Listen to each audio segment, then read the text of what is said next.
ale-ale, ale-ale tok gajahku. Go ale-ale, ale-ale tok gajahku. Kau lihat, kau sokong pembanggaan untuk negeri Pahang, teruskan berjuang.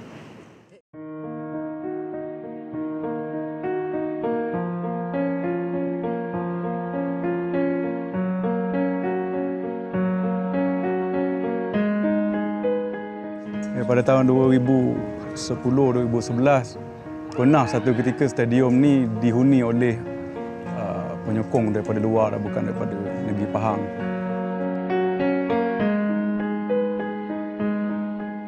Macam yang kita tahulah zaman Liga Perdana Pahang, penyokong sebenarnya tak ramai pun masa tu. Tapi di akhir-akhir Liga tu, penyokong kembali ramai sebab nampak kebangkitan pasukan lah.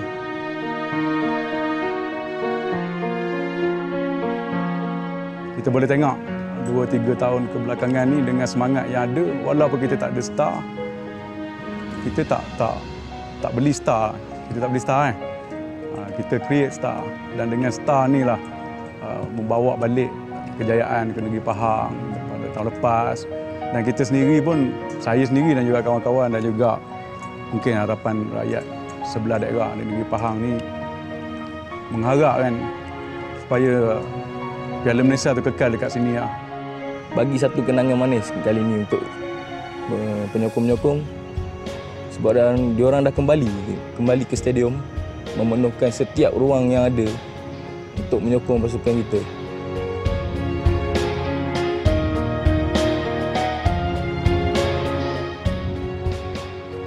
Teruskan dengan semangat yang ada lah.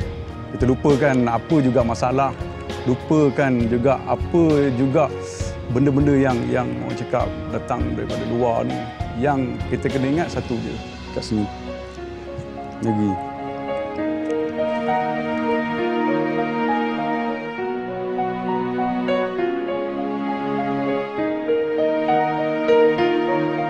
Tahun depan, untuk season depan mungkin ada pemain kita ataupun star-star yang dah bersinar, bintang-bintang yang dah bersinar daripada Bumi Daun Makmur ni, yang mungkin akan keluar, mungkin menerima tawaran hak lagi besar kan, dengan gaji, mungkin dengan janji-janji ataupun dengan gaji-gaji yang lebih daripada yang dia dapat di sini. Bagi kami penyokong, kita faham player ni datang dan pergi untuk sebuah pasukan. Jadi bagi saya sendiri personal, lupakan sekejap lah untuk Piala Malaysia kali ni.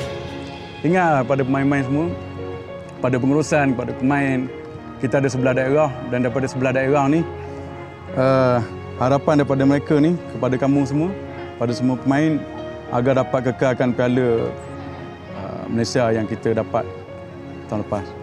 Itu saja. Okay, untuk semua pemain-pemain Pahang, tak kisahlah anda anak Jati ataupun orang luar, dari luar Pahang, saya mengharapkan anda semua mengekalkan kejuaraan Piala Malaysia pada tahun ini. Ya Allah yang Maha Kuasa, lanjutkan usia dunia Maha dirgahatmu, terumahmu, indah dan bahagia sentiasa. Ya Allah, selamatkan duniaku, raja kami. Kita akan bersama.